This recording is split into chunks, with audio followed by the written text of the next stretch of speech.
Hello बच्चों, देखिए इस वीडियो में क्लास 11th का फिजिक्स, ठीक, जिसमें इसमें चल रहा था आपका विमीय विश्लेषण।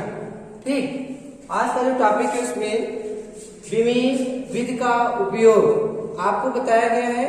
विमीय विधि का उपयोग, उसमें 3 पॉइंट था, जिसमें आपको पहला पॉइंट बताया गया कि किसी भी भौतिक राशि का मात्रक को दूसरी मात्रक पद्धति में बदलना।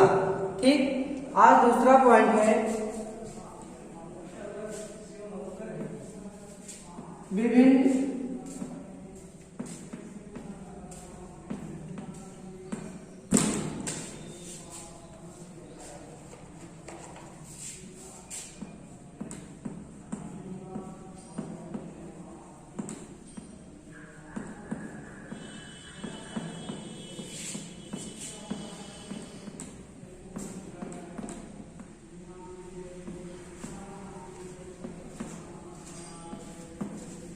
विभिन्न भौतिक राशियों में संबंध। ठीक, जैसे कोई भी भौतिक राशि मान लो एम ए ऐसे दिया गया है, 3 भौतिक राशि, और इसमें पूछा जाए इसमें क्या संबंध है।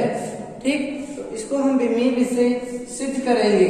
ठीक, इसी प्रकार देखिए, जैसे इसको कहा जा सकता है F बराबर एम ए, इसका मतलब कहा गया है कि विभिन्न भौतिक राशियों में क्या संबंध है, इसको विमीय विश्लेषण से सिद्ध कीजिए।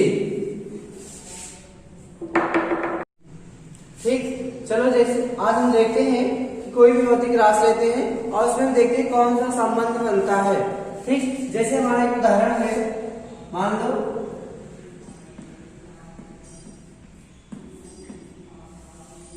किसी सरल लोलक की या किसी सरल लोलक का आवर्तकाल, किसी सरल लोलक का आवर्तकाल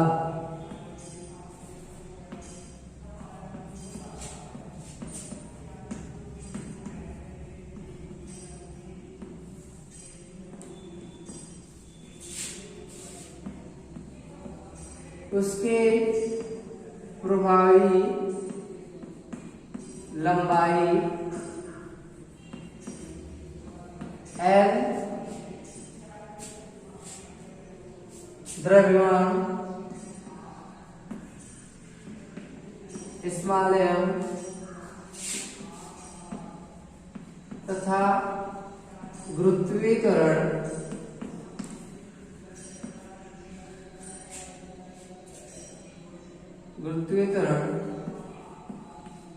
स्मॉल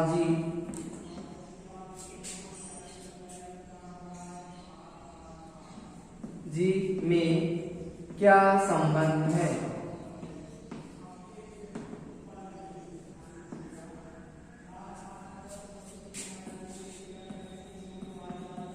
विमीय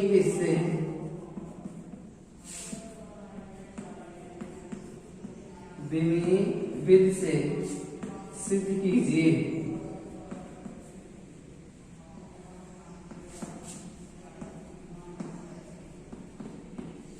ठीक, देखिए कि विभिन्न भौतिक राशियों में क्या संबंध है। यहाँ पर देखिए, एक भौतिक राशि आवर्तकाल t है, लंबाई l है, द्रव्यमान m है, गुरुत्वाकर्षण g है। इसमें कहा जा रहा है किसी सरल लोलक का आवर्तकाल t, उसके प्रभावी लंबाई स्मॉल l, द्रव्यमान m तथा गुरुत्वाकर्षण g में क्या संबंध है, विमीय विधि से सिद्ध कीजिए। ठीक, चलो इसको देखते हैं।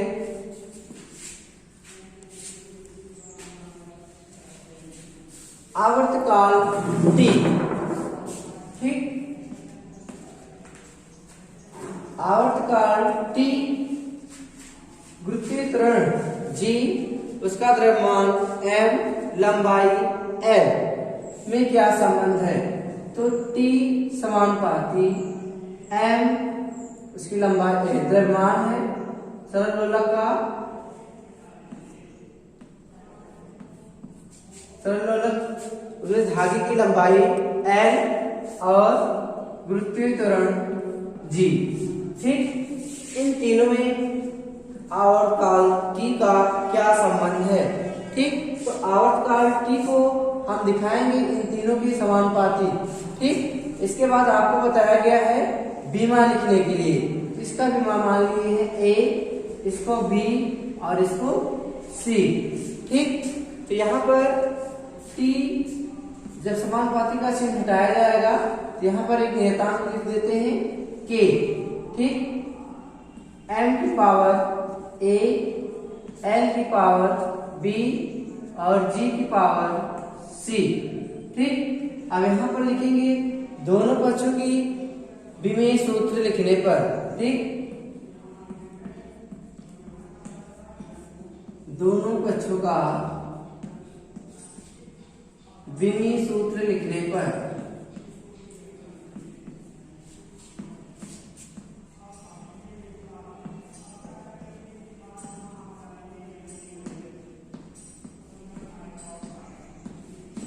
ठीक, अब यहाँ पर आवर्तकाल टी मतलब समय को बता रहा है। समय का विमेय सूत्र आपको बताया गया क्या होता है टी। तो उसको किस तरह से लिखेंगे, बड़े ब्रैकेट के अंदर लिखेंगे। के एक नियतांक है जो एक विमाहीन है। ठीक, यहाँ पर द्रव्यमान को का विमा लिखेंगे कैपिटल एम, इसका पावर ए, लंबाई एल, इसका विमा होगा विमेय सूत्र कैपिटल एल, उसका पावर कितना है बी। ठीक, वृत्तीय त्वरण का विमेय सूत्र बताया गया है एल टी की पावर -2 और पूरे का पावर है सी। ठीक, अब इसके बाद क्या करेंगे, दोनों पक्षों में जो विमेय सूत्र लिखे गए हैं उनके घातों की हम तुलना करेंगे। ठीक,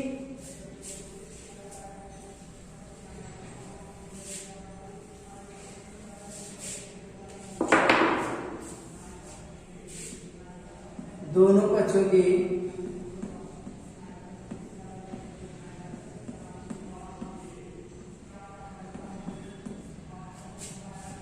घातों की तुलना करने पर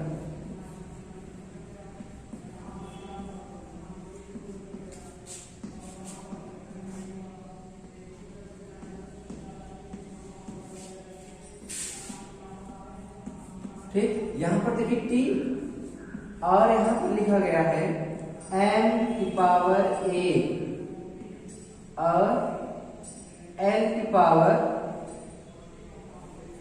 b और l t की पावर -2 लिखा गया है। ठीक, और यहाँ पर c। जब दोनों पक्षों की घातों की तुलना करेंगे तो यहाँ पर देखिए t है, इधर इस पक्ष में m l t तीनों है।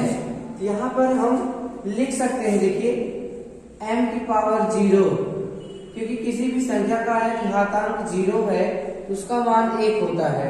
ठीक, यहाँ पर लिख सकते हैं m की पावर 0, l की पावर 0 क्योंकि l भी नहीं है, और t। ठीक, क्योंकि t की पावर 1 होगा। और यहाँ पर m की पावर a, l की पावर b और l t की पावर -2 की पावर c। तो सबसे पहले m का तुलना करेंगे। यहाँ पर घातों की कहा जा रहा है, देखिए दोनों पक्षों की घातों की तुलना करने पर पहले m के लिए देखते हैं। यहाँ पर m की पावर 0 है, यहाँ m की पावर a है। इसका मतलब जब घातों का तुलना किया जाएगा समान विमेय सूत्र के लिए, यहाँ पर a बराबर आपको मिलेगा 0। ठीक, a बराबर 0। अब l बराबर देखते हैं। यहाँ पर देखिए l बराबर 0 लिखा गया है और यहाँ पर l की पावर b लिखा गया है। और यहाँ पर देखिए यहाँ पर भी l है, तो यहाँ पर l की पावर c और t की पावर -2c। ठीक, यहाँ पर देखिए जब आधार समान हो तो घातें जुड़ जाती हैं। ठीक, यहाँ पर भी l की पावर b मिल रहा है और यहाँ पर l की पावर c मिल रहा है। तो आपको इस पक्ष में मिलेगा l की पावर b प्लस c। ध्यान दो, देखिए इस पक्ष में आपको मिलेगा l की पावर 0। ठीक, और इस पक्ष में आपको मिलेगा l की पावर b और यहाँ पर l की पावर c। दोनों आधार समान है इसलिए घातें जुड़ जाएंगी और बनेगा आपका l की पावर b प्लस c। और उसके बाद जब हम घातों की तुलना करेंगे तो l की पावर b प्लस c और बराबर इधर है l की पावर 0। ठीक, तो आपको मिलेगा b प्लस c बराबर 0। ठीक, इसके बाद अब हम t का देखते हैं। t के लिए यहाँ पर t की पावर 1 है। ठीक, क्योंकि इसका कोई घातांक नहीं लिखा गया है। और यहाँ पर t की पावर -2 है, इसके बाद उसका पावर c है, इसलिए यहाँ पर आपको मिलेगा t की पावर -2c। ठीक, t की पावर -2c और यहाँ पर मिलेगा आपको t की पावर 1, t की पावर 1। तो जब घातों की तुलना करेंगे तो आपको क्या मिलेगा, -2c बराबर 1। ठीक, इसके बाद c बराबर -1/2। ठीक,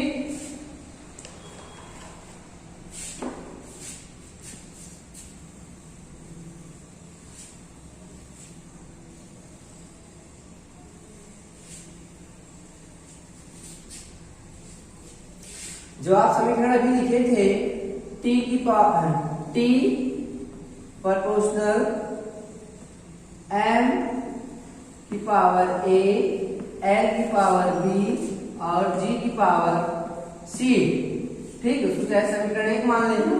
ठीक, और वहां पर अब दिया है a बराबर 0, a बराबर 0, b प्लस c बराबर 0 और c बराबर -1/2।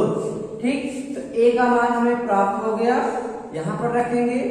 c का मान मालूम हो गया, यहाँ पर रखा जाएगा। और यहाँ पर देखिए जो समीकरण बना है b प्लस c, a का मान प्राप्त हुआ, c का मान प्राप्त हुआ। अब हमें b का मान निकालना है, तो b का मान निकालने के लिए क्या करेंगे, जो b प्लस c बराबर 0 दिया गया है इसमें हम c का मान रख देंगे। ठीक, तो मिलेगा आपको b, c का मान -1/2 फिर बराबर 0।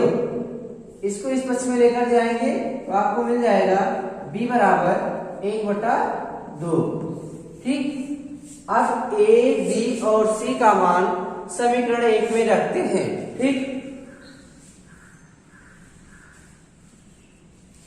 समीकरण 1 में a, b और c का मान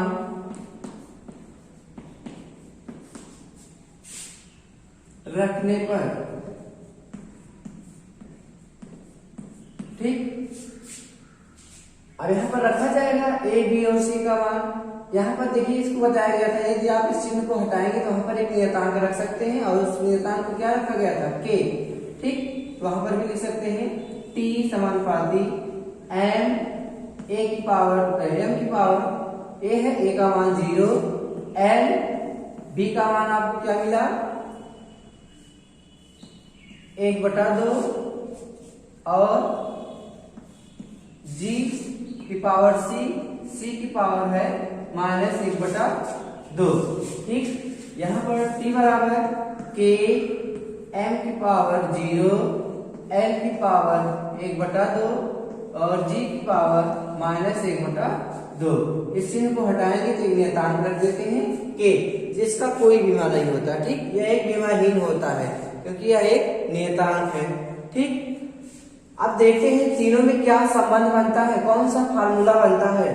ठीक, तो यहाँ पर देखिए m की पावर 0 है, इसलिए किसी भी संख्या का मान यदि 0 है, ठीक, तो उसका मान कितना होगा 1। जैसे अगर लिखा गया है 100 और 100 की पावर 0, तो इसका मतलब यहाँ पर इसका मान कितना हो जाएगा 1।